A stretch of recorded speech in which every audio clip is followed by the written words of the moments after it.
সংসারে গৃহিণীদের কিন্তু কাজের কোনো শেষ নেই। শীত গ্রীষ্ম বর্ষা হোক বা শরীর খারাপ, কাজ কিন্তু করতেই হয়। তো বন্ধুরা, এই কাজগুলোকেই কিন্তু যদি আমরা কিছু টিপস অ্যান্ড ট্রিক্স ফলো করি তাহলে কিন্তু অনেকটাই সহজ হয়ে যাবে, আর আমাদের কাজ করতেও কিন্তু এতটা কষ্ট করতে হবে না। তো প্রত্যেক দিনের মতো বেশ কিছু সাংসারিক টিপস থাকলো আজকের ভিডিওতে। আশা করি প্রত্যেকটা টিপসে তোমাদের কাজে লাগবে।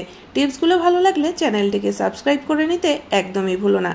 তো নমস্কার বন্ধুরা, মৌস ফ্যাশনে তোমাদের সকলকে স্বাগত জানাই। আশা করি তোমরা সকলেই ভালো আছো। তো চলো আজকের টিপসগুলো দেখে নেওয়া যাক। বন্ধুরা, আমাদের প্রত্যেকের বাড়িতেই কিন্তু এই ধরনের বেশ কিছু স্টিলের বাটি বা গ্লাস থাকে, যেগুলো দেখবে একই মাপের। আর এই বাটি বা গ্লাসগুলো নিয়ে কিন্তু খুব সমস্যা হয়ে যায়। যখন আমরা বাসনগুলো মাজি তখন কিন্তু সবসময় খেয়াল থাকে না যে এই একই মাপের বাটিগুলোকে আমাদের আলাদা আলাদা করে রাখতে হবে। কোনো সময় যদি ভুল হয়ে যায় আর দুটো বাটি একসঙ্গে আমরা এইভাবে রেখে ফেলি, তাহলে কিন্তু দেখবে একটা আর একটার সঙ্গে এমনভাবে জুড়ে যায় যে সেই বাটি কিন্তু কোনোভাবেও খুলতে চায় না। আমরা যতই টানাটানি করি না কেন, হাত ব্যথা হয়ে যাবে তবু বাটি খুলবে না। অনেক সময় কিন্তু আমরা সাঁড়াশি দিয়েও টানাটানি করে চেষ্টা করি খোলার, কিন্তু তারপরেও দেখা যায় বাটি কিন্তু কোনোভাবেও খুলছে না। তখন কিন্তু খুবই অসুবিধায় পড়তে হয় যে কিভাবে আমরা এই বাটি দুটোকে আলাদা করব। তো বন্ধুরা, তোমরা কিন্তু এই ট্রিকটা ফলো করতে পারো। দেখো, এত টানাটানি করে সময় নষ্টও করতে হবে না বা হাত ব্যথাও করতে হবে না।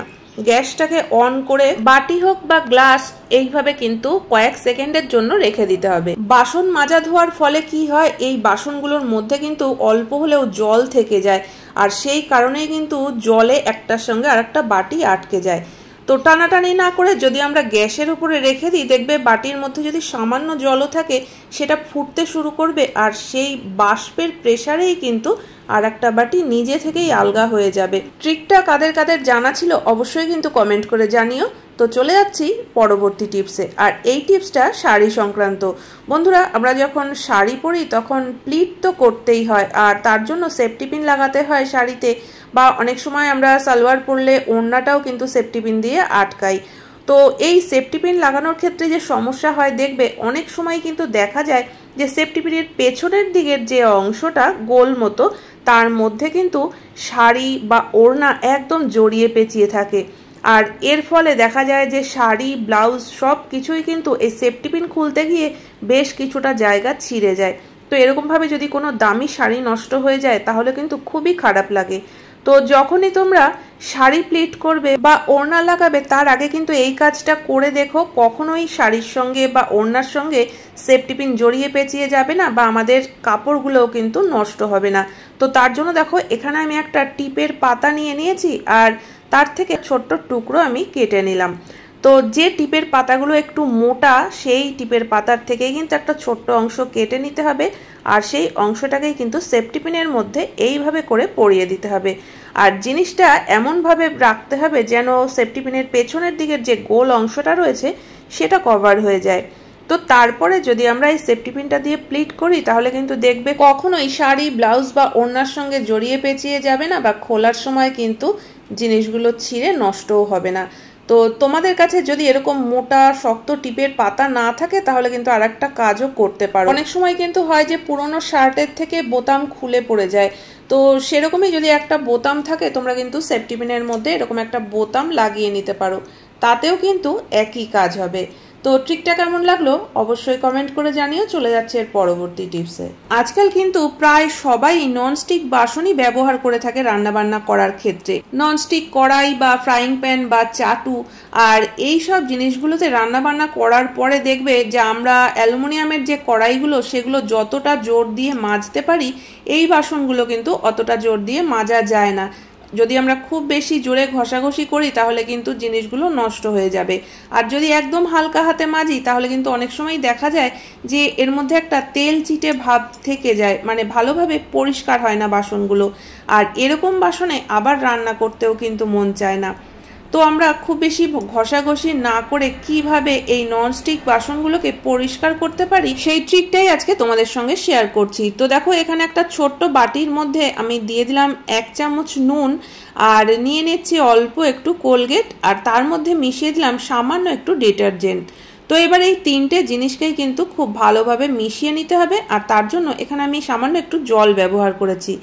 তো এখানে আমি যে লিকুইডটা তৈরি করছি এটা কিন্তু একবার ব্যবহার করার জন্যই আমি তৈরি করেছি। তোমরা চাইলে কিন্তু এই লিকুইডটা বেশি করে তৈরি করে একটা বোতলে রেখে দিতে পারো। তো দেখো এই যে লিকুইডটা তৈরি করেছিলাম এটা আমি এই ফ্রাইং প্যানের মধ্যে দিয়ে দিলাম, তবে এখানে কিন্তু আমি পুরোটা দেইনি, সামান্য একটু দিলাম। আর বাসন মাজতে মাজতে যে স্কচ ব্রাইটগুলো একদম পুরনো হয়ে নরম হয়ে যায় এরকমই একটা স্কচ ব্রাইট নিয়ে হালকা হাতে একটু ঘষে জল দিয়ে ধুয়ে দিয়েছি। তো এবার দেখতেই পাচ্ছ এখানে কিন্তু আর কোনো রকম কোনো তেল নেই, একদমই পরিষ্কার হয়ে গেছে বাসন। বাকি যতটুকু লিকুইড ছিল সেটাকে কিন্তু আমি এই সিঙ্কের মধ্যে দিয়ে দিলাম। তো এখানেও কিন্তু খুব বেশি ব্যবহার করার কোনো প্রয়োজন নেই। এই লিকুইডটাই সামান্য একটু সিঙ্কের মধ্যে দিয়ে যদি একটা স্কচ ব্রাইট দিয়ে একটু ডলে দেওয়া যায় তাহলেই কিন্তু দেখবে যে খুব কম সময়ের মধ্যে একদম ঝকঝকে পরিষ্কার হয়ে যাবে। তো ট্রিকটা কেমন লাগলো অবশ্যই কিন্তু কমেন্ট করে জানিও। চলে যাচ্ছি পরবর্তী টিপসে। শীতের সময় কম্বল তো আমরা সকলেই ব্যবহার করে থাকি, আর শীত যখন চলে যায় তখন কিন্তু এই কম্বলগুলোকে ভালোভাবে কেচে পরিষ্কার করে তারপরে আমরা তুলে রেখে দিই। কিন্তু যদি আমরা এইভাবে খোলা অবস্থায় কম্বলগুলোকে তুলে রাখি তাহলে কিন্তু এই কাঁচা পরিষ্কার কম্বলগুলোই আবার দেখবে এতদিন থাকতে থাকতে নোংরা হয়ে গেছে। তখন কিন্তু শীতের শুরুতেই আবার কম্বলগুলোকে আমাদের ধোয়া কাচা করতে হবে, তারপরে আমরা ব্যবহার করতে পারবো। তো সেক্ষেত্রে কিন্তু তোমরা কম্বলগুলোকে এইভাবে খোলা অবস্থায় না রেখে একটা পুরনো শার্ট নিয়ে নিতে পারো, আর এটা দিয়েই আমরা খুব ভালোভাবে কম্বলটাকে কভার করে রাখতে পারবো। তো এরকম পুরনো শার্ট তো আমাদের সকলের ঘরেই থাকে, যেগুলো হয়তো একটু রং উঠে গেছে বা হয়তো অনেকদিন পরার পর আর পরতে ইচ্ছে করছে না, তো সেগুলো ফেলাও হয় না অথচ এইভাবে পরে থাকে। তো এরকমই একটা পুরনো শার্ট নিয়ে নিতে পারো, আর শার্টের যে হাতা দুটো রয়েছে সেটাকে কিন্তু প্রথমে ভিতরের দিকে করে নিতে হবে।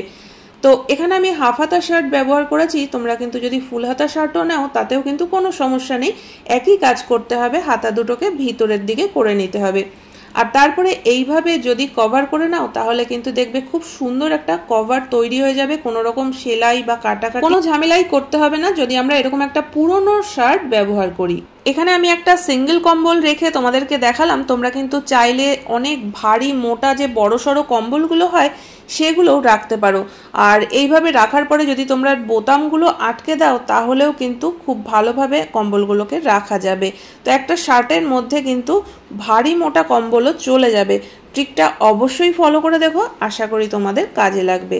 তো চলে যাচ্ছি এর পরবর্তী টিপসে। কোনো রকম কাটাকাটি বা সেলাই না করে পুরনো শার্টের আরো একটা দুর্দান্ত ট্রিক তোমাদের সঙ্গে শেয়ার করছি, আর এই ট্রিকটা ফলো করতে পারলে কিন্তু বন্ধুরা তোমরা অনেকেই উপকৃত হবে। তো এটা দিয়ে আমরা কি বানাচ্ছি সেটা একটু পরে তোমাদেরকে বলছি, আগে দেখে নেওয়া যাক যে এটা কিভাবে বানাতে হবে আর এটা বানাতে কি কি জিনিস প্রয়োজন। বানাতে যে জিনিসটা প্রথমেই লাগবে একটা পুরনো শার্ট, আর লাগবে একটা হ্যাঙ্গার, আর একটা লাগবে শক্ত দড়ি। এবার যে কাজটা করতে হবে, হ্যাঙ্গারটাকে আমি এইভাবে শার্টের মধ্যে দিয়ে দিলাম, আর শার্টের যে হাতাটা রয়েছে সেই হাতাটাকে কিন্তু ভিতরের দিকে নিয়ে আসতে হবে। এক্ষেত্রেও কিন্তু তোমরা ফুলাতা শার্ট যদি ব্যবহার করো হাতাটাকে কিন্তু ভিতরের দিকে করে নিতে হবে।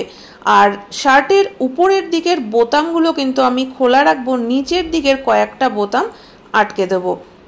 এবার শার্টের ভিতর দিক থেকে দেখো এইভাবে করে আমি শার্টের নিচের দিকের যে পোর্শনটা সেটাকে টেনে নিয়ে আসছি। তোমরা কিন্তু এরকমভাবে যদি না করতে চাও তাহলে কিন্তু প্রথমেই শার্টটাকে উল্টো করে এই কাজটাকে করে নিতে পারো। তো যাই হোক, তোমাদের যেটা সুবিধা মনে হবে সেটাই করবে। নিচের দিকের অংশটাকে পুরোটা মুঠো করে ধরে আমি একটা শক্ত দড়ি দিয়ে টাইট করে বেঁধে দিচ্ছি যাতে কোনোভাবে খুলে না যায়।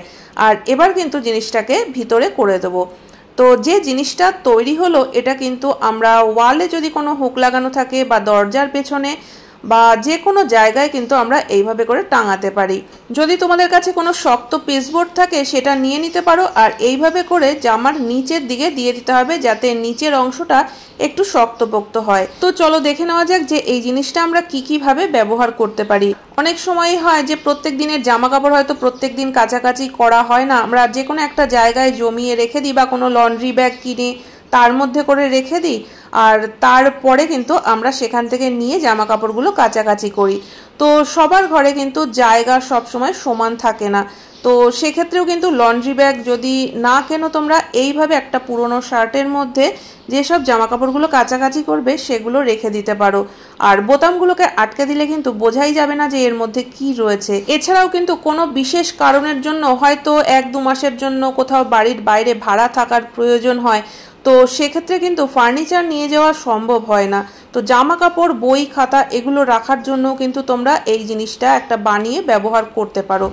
এতে করে কি হবে, আমরা যে কটা জামা কাপড় রাখতে চাই সেগুলোও রাখতে পারবো, সাথে এর মধ্যে বই খাতাও রাখতে পারবো। জিনিসগুলো একটা জায়গায় গোছানো থাকবে, অথচ বাইরে থেকে কিন্তু বোঝা যাবে না। তো এরকম বিশেষ প্রয়োজনে কিন্তু তোমরা এই একটা জিনিস বানিয়ে নিতে পারো। তো আশা করি বন্ধুরা আজকের প্রত্যেকটা টিপসই তোমাদের কাজে লাগবে। কোন টিপসটা সবথেকে বেশি ভালো লেগেছে অবশ্যই কমেন্ট করে জানিও। ভালো লাগলে চ্যানেলটিকে সাবস্ক্রাইব করে পাশে থাকা বেল আইকনটা অবশ্যই প্রেস করে দিও, যাতে নতুন ভিডিও আপলোড করলে নোটিফিকেশন সবার আগে তোমাদের কাছে পৌঁছে যায়। তাহলে আজকের মতো ভিডিও এখানেই শেষ করছি। দেখা হচ্ছে আবার নতুন ভিডিওতে। পুরো ভিডিও দেখার জন্য সকলকে অসংখ্য ধন্যবাদ।